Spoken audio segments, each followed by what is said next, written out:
Hello, dear friends. Today I continue to bring you an interesting story that you will love. Fasten your seatbelts, and our train will depart now. The lunch crowd at Clara's cafe was in full swing. The bell above the door chimed as a man in his early 30s stepped inside, shaking raindrops from his coat. Ryan Carter scanned the room, his sharp gaze taking in the tiled floors and worn blue booths. The warm, lively atmosphere was a stark contrast to the polished silence of the luxury restaurants he was used to. Adjusting his tie, he hesitated briefly before settling into a corner booth. Behind the counter, Sophie Bennett was managing orders with practiced efficiency. Her friendly demeanor and quick humor kept customers returning, even as the fatigue showed in her eyes. Spotting the unfamiliar face, she grabbed a menu and made her way to his booth. "Welcome to Clara's," she greeted with a cheerful tone. "What can I get you?" Ryan glanced at the menu, shifting uncomfortably. "Just water, please." Sophie raised an eyebrow. "Just water? Not even a piece of pie to go with it?" He hesitated, then sighed. "I lost my wallet. Guess today isn't my day." She studied him for a moment. His suit was tidy, but his shoes were worn, and his tie sat slightly askew. He seemed more drained than anything else. With a shrug, she smiled. "Don't worry about it. Lunch is on me." Ryan blinked, surprised. "You don't have to do that. I can." "Everyone has rough days," Sophie interrupted, waving away his protests. "It's just a sandwich. The world could use a little more kindness, right?" For a moment, Ryan just stared. In his world, nothing came without a price. Yet here she was, offering a meal with no strings attached. "Well," he said slowly, "thank you."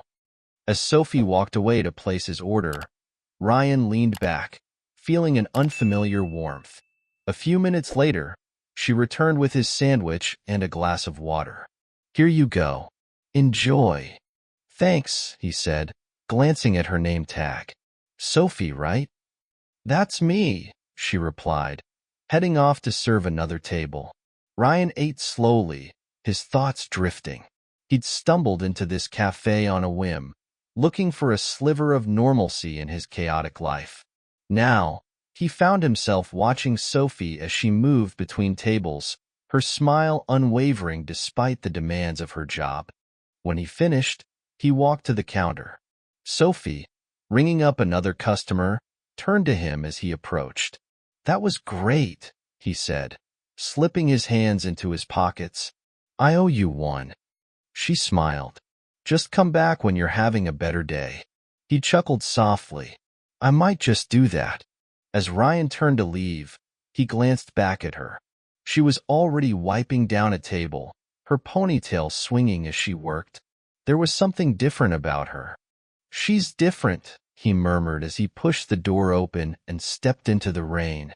Walking down the street, the hum of the cafe faded, but Sophie's unexpected kindness lingered. For the first time in a long while, Ryan felt a flicker of hope. The next day, the cafe doorbell jingled again, and Sophie looked up from the counter. There he was, the same man from yesterday. This time, he entered without his rain-soaked coat, offering a hesitant smile as he slid into the same booth. "Back so soon?" Sophie teased as she approached. "Well," Ryan said, running a hand through his neatly combed hair, "you did say to come back on a better day. But, he shifted uncomfortably. "I might still owe you one." "Wallet trouble again?" Sophie crossed her arms, pretending to scrutinize him. "I don't know. You're starting to sound like a professional freeloader." Ryan laughed, the sound surprising him. "Guilty as charged." She grinned.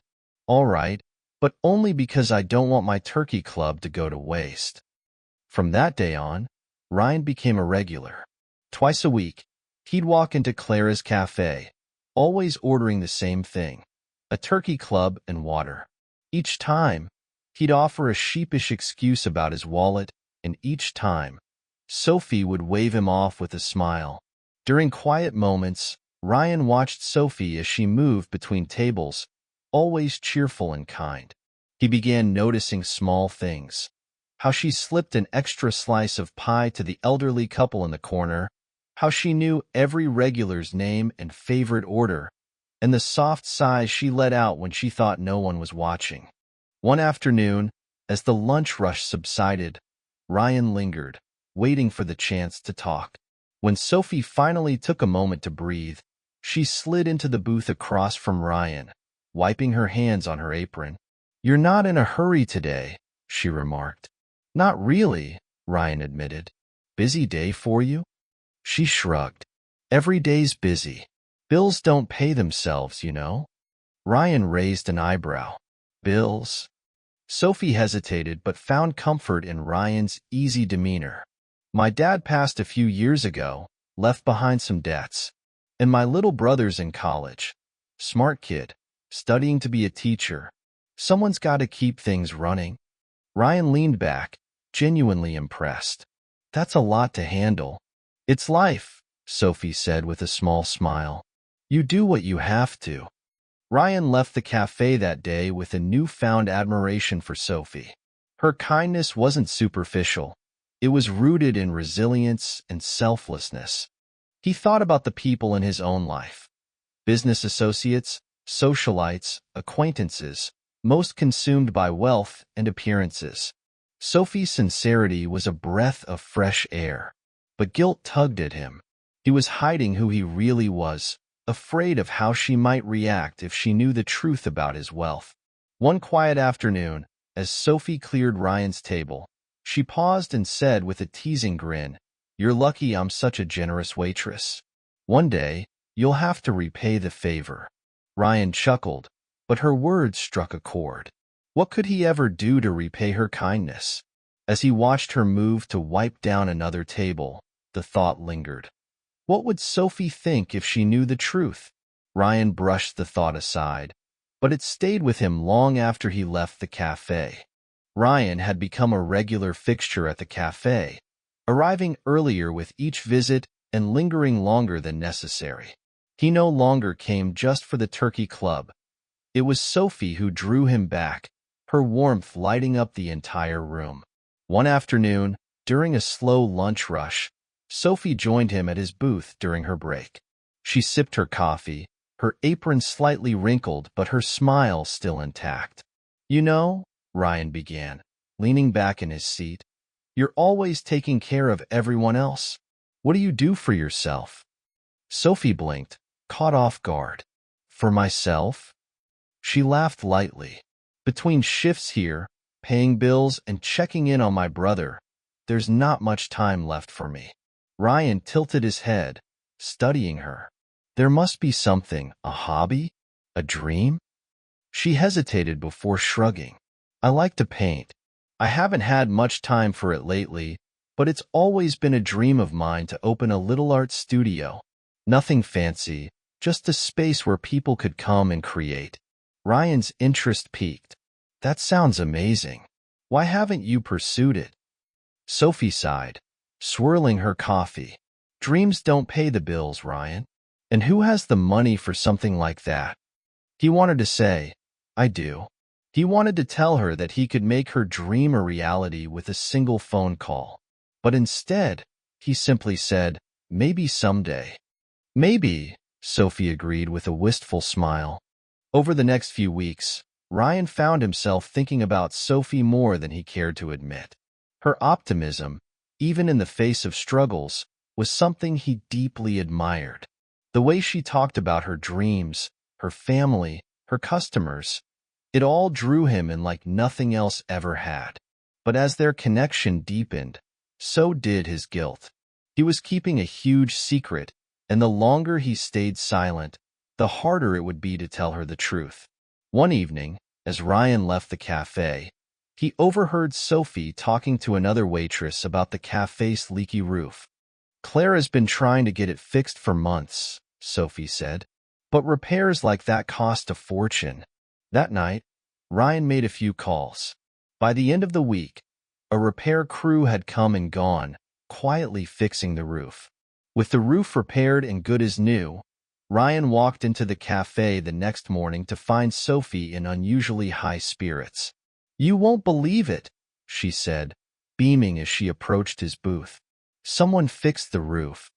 Ryan feigned surprise. "Really? That's great." Clara said she didn't hire anyone, so it must have been one of the regulars. Whoever it was, they saved us big time. Ryan smiled, but guilt tugged at him. He wanted to confess it was him, but he worried Sophie might see it as manipulation rather than a simple act of kindness. On a sunny afternoon during another slow shift, Sophie slid into Ryan's booth, a playful smile on her face. "You're here a lot," she teased. "Do you even work?" Ryan laughed nervously. "Of course. Everyone's got to work, right?" "What do you do?" she asked casually, tilting her head. Ryan hesitated, then gave his usual vague answer. "I'm in business." Sophie raised an eyebrow. "Business, huh? Sounds pretty mysterious." "It's not that exciting," Ryan said quickly, steering the conversation back to her art. "Speaking of exciting, have you painted anything lately?" Sophie narrowed her eyes playfully, but decided to let it go. "Not since last week, but maybe I'll find time soon." As she walked away to serve another table, Ryan exhaled a quiet sigh of relief. But Sophie's lingering glance told him she was more curious about him than she let on. That evening, as Ryan left the cafe, he couldn't shake the feeling that Sophie deserved the truth. Yet the thought of her reaction, of betrayal, kept him silent. For her part, Sophie watched him go, her curiosity growing. Something about Ryan didn't add up, and she couldn't help but wonder. Who is he, really? Morning sunlight streamed through the cafe windows, casting a warm glow over the bustling crowd. Ryan sat in his usual booth, sipping coffee and waiting for Sophie to take her break. These moments had become a highlight of his days. He craved the easy connection they shared. As Sophie passed with a tray of plates, she nodded toward him. "Be with you in a minute, Ryan." Ryan smiled faintly, feeling the weight of the unspoken truth he'd carried for weeks. At the counter, a new customer chatted with the waitress. Ryan wasn't paying much attention until he heard his name. His real name. "Ryan Carter," the man said, loud enough for the cafe to hear. "The tech genius. You're the guy who started Apex Systems, aren't you? What are you doing in a place like this?" Ryan froze, his coffee cup halting midair. Sophie, clearing a nearby table, turned sharply at the sound of the name. The man continued, oblivious to the tension. "I've read all about you. You're a self-made millionaire. My brother works at one of your companies." "Man, this is wild." Ryan offered a tight smile, trying to downplay the attention. "I like to keep a low profile," he said, glancing nervously toward Sophie. Sophie stood motionless, her tray clutched in her hands. Her expression shifted from confusion to realization, then to hurt. As soon as the customer left, Sophie marched over to Ryan's booth, her voice low but trembling with anger. "So," she began, her eyes narrowing, "all this time, you've been lying to me?" Ryan looked up, guilt flashing across his face. "Sophie, let me explain." "You're a millionaire," she interrupted, her tone sharp. "A tech mogul. And you've been sitting here, letting me pay for your lunches, pretending to be, what? Broke? Normal?" "I wasn't pretending," Ryan said, his voice calm but strained. "I just didn't tell you." Sophie let out a bitter laugh. "Didn't tell me? Ryan, I've been going out of my way to help you, thinking you couldn't afford a sandwich, and you're sitting on a fortune. Why?" Ryan stood, trying to meet her gaze. "Because I wanted to know if someone could care about me for who I am, not what I have. My whole life, people have only seen the money, not me." "Me?" Sophie's eyes filled with tears, but her voice remained steady and firm. "You thought it was okay to use my kindness as some kind of test? To see if I was worthy? Do you even realize how humiliating that is?" Ryan stepped closer, his tone pleading. It wasn't about testing you, Sophie. I didn't plan this. I didn't want to lose what we had. Sophie shook her head, her voice breaking. What we had, Ryan? You built this on a lie. How am I supposed to believe anything you've said was real? Turning sharply, she stormed out of the cafe, the bell above the door jingling as she left. Ryan stood frozen, his chest tightening as the door swung shut behind her. Sophie drove home gripping the steering wheel, tears streaming down her face. Their conversations, the laughter, and the connection they shared played over in her mind, now stained by the revelation. Her trust and generosity. Had it all been a game to him? She had believed Ryan was just a regular guy in need of a break. Now, she felt foolish and used. That evening, Sophie sat in her small apartment, staring at the blank canvas she had planned to paint on. The joy she usually found in her art felt distant, overshadowed by the sting of betrayal. In his penthouse, Ryan gazed out at the city skyline, his reflection in the glass a reminder of the man he no longer wanted to be. Sophie's words replayed in his mind, cutting deeper each time. She was right. He had turned her kindness into a test, even if he hadn't meant to. By hiding the truth, he thought he was protecting himself. Instead, he had hurt the one person who saw him as more than his wealth. Ryan picked up his phone and hesitated before dialing Sophie's number. It rang once, twice, before going to voicemail. "Sophie," he said quietly, "please let me explain. I'm sorry. I never wanted to hurt you." He hung up, knowing it wasn't enough. Words couldn't fix this. Days passed with no response from Sophie. At the cafe, her co-workers told Ryan she had taken some time off. He sat in his usual booth, staring at the empty seat across from him. The turkey club he'd ordered sat untouched.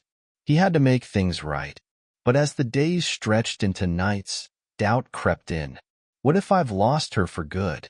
Back at his office, Ryan stared at piles of papers on his desk, but his mind was elsewhere. Sophie's face, her hurt, and her words haunted him. She had given him something no one else ever had. Genuine care, untainted by his wealth. That evening, Ryan made a series of calls. First, he contacted his financial advisor to arrange for Sophie's late father's debts to be cleared. He didn't want her to carry a burden that wasn't hers to bear. Next, he reached out to a foundation he had quietly supported for years.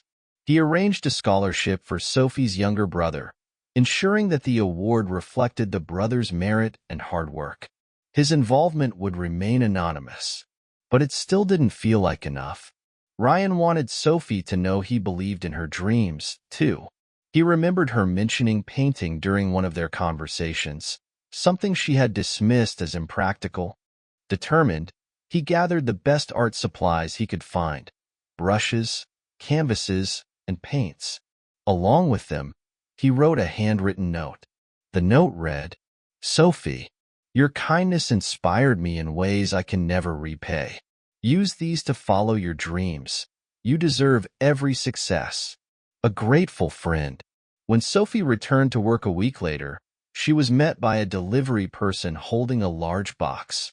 Her co-workers gathered around as she opened it, revealing the art supplies inside. "Who sent this?" someone asked. There was no name on the package, only the note. Sophie read it twice, her heart pounding. She immediately suspected Ryan, but the thought stirred a whirlwind of emotions. At home, Sophie found a letter in her mailbox from the bank, confirming her family's debts had been cleared. Later that night, her brother called, his voice trembling with excitement. He told her about a scholarship offer he had just received. Sophie sat on her bed, holding the art supplies and the letter. She realized Ryan had done all of this, not to win her back, but to support her and her family, asking for nothing in return. The anger she had clung to began to dissolve, replaced by a mix of gratitude and something she hadn't expected, hope. A week later, Sophie received an elegantly designed invitation in the mail. The event was listed at an art gallery in the city, and the note simply read, "A celebration of talent, resilience, and beauty." Curiosity and hesitation warred within her, but ultimately, Sophie decided to go. When she arrived, she was stunned. The gallery walls were lined with her paintings, pieces she had sketched and stashed away, never imagining they would be displayed like this. The room was filled with familiar faces, her brother, co-workers, regulars from the cafe, and even neighbors she hadn't seen in years. At the center of it all stood Ryan, looking both nervous and determined. When Sophie approached him, Ryan's breath caught. She looked radiant but guarded, her eyes searching his. "I didn't expect this," Sophie said softly, gesturing toward the gallery. Ryan stepped closer, his voice steady but full of emotion. "I wanted to show you how extraordinary you are, Sophie. You've spent so much time giving to everyone else that you've forgotten what you deserve. I see it, and I believe in you." Sophie glanced around at the paintings and the supportive faces of her loved ones, then back at Ryan. "I'm sorry for hiding the truth," Ryan continued. "I should have trusted you from the beginning. But everything I feel for you, every moment we've shared, it's all real. Please, let me make this right." Sophie's voice trembled. "It's not about the money, Ryan. It's about trust. You tested me without my consent, and that hurt." Ryan nodded, his expression earnest. "I know, and I'll spend every day proving that I'll never make that mistake again." Sophie's lips quirked into a small smile, though her eyes shimmered with unshed tears. "You're good at grand gestures, Ryan, but earning my trust again won't happen overnight." "I'm not going anywhere," Ryan replied with quiet determination. As the gallery buzzed around them, Sophie looked up at him, her expression softening. "I forgive you," she said, her voice steady. "But don't think this means it's easy. You've got work to do." Ryan smiled, relief washing over him. "Fair enough." The months that followed were a slow and deliberate process of rebuilding trust. Ryan didn't push Sophie for forgiveness. Instead, he showed her through actions how much he respected and cared for her. He made a habit of supporting Sophie's dream in subtle but meaningful ways, accompanying her to art supply stores, helping scout locations for a potential studio, and encouraging her to apply for a grant from the local arts council. Sophie, initially hesitant, began to let her guard down. Ryan's humility and patience slowly won her over, and she started to see the sincerity behind his actions. One evening, as they painted together in Sophie's makeshift home studio, she turned to him with a teasing smile. "You're not bad at this," she said, pointing to his clumsy brushstrokes. Ryan laughed. "If this doesn't work out, maybe you can hire me as your assistant." Sophie's smile softened. "I think we make a pretty good team." Months later, after countless hours of preparation, Sophie's dream finally came to life. The art studio, a warm and inviting space filled with vibrant colors and natural light, opened its doors to the community. Ryan stood by Sophie's side as she greeted guests, her joy contagious. The opening night was a celebration of her talent and resilience, with friends, family, and cafe regulars coming to show their support. As the evening wound down and the last guests began to leave, Ryan asked Sophie to stay behind for a moment. "What's this about?" she asked, curious but amused. Ryan took her hand and guided her to the center of the studio, where one of her favorite paintings hung. In front of it was a small table holding a custom-painted wooden box. Picking up the box, Ryan's expression was earnest, filled with something unspoken. "Sophie," Ryan began, his voice steady but filled with emotion. "When I met you, I was lost in a world that felt shallow and meaningless. You showed me a kindness I didn't deserve and a love I never thought I'd find." He opened the box, revealing a simple yet elegant ring. The lid was adorned with one of Sophie's designs, a sunrise over a tranquil lake, symbolizing new beginnings. You've given me more than I ever thought possible, Ryan continued. Will you let me spend the rest of my life showing you how much I love you? Tears welled in Sophie's eyes as a radiant smile broke across her face. She nodded. Yes, she said softly, but this time, lunch is on me, forever. Their wedding took place a few months later, in the art studio that had become a symbol of their journey together. The room was alive with laughter, love, and a blend of simplicity and elegance that reflected Sophie's humility and Ryan's devotion. The cafe staff sat alongside Ryan's high-profile business associates, a testament to the unique way their worlds had intertwined. As Sophie and Ryan shared their first dance, the soft glow of the studio lights cast a warm hue around them. Sophie leaned in close and whispered, "You've taught me that true wealth isn't about money. It's in kindness and love." Ryan smiled, his voice low and full of affection. "And you've shown me what it means to truly be seen." As the music played, Ryan spun Sophie gently, their laughter filling the room. Around them, the people who mattered most celebrated not just their love story but the lessons it carried. That true connection transcends wealth, and kindness has the power to change lives. The painting of the sunrise over the lake hung prominently in the studio. Beneath it was a small plaque that read, "Inspire and be inspired, dedicated to the power of kindness." Thank you for joining us on this heartfelt journey of love, kindness, and second chances. Sophie and Ryan's story reminds us that true wealth isn't measured in money, but in the connections we make and the kindness we share. If this story touched your heart, please like this video, share it with your friends, and subscribe to our channel for more inspiring tales that warm your soul and brighten your day. Don't forget to turn on the notification bell so you never miss a story that reminds you of the power of love, compassion, and the beauty of human connection. Thank you for watching, and we'll see you in the next story.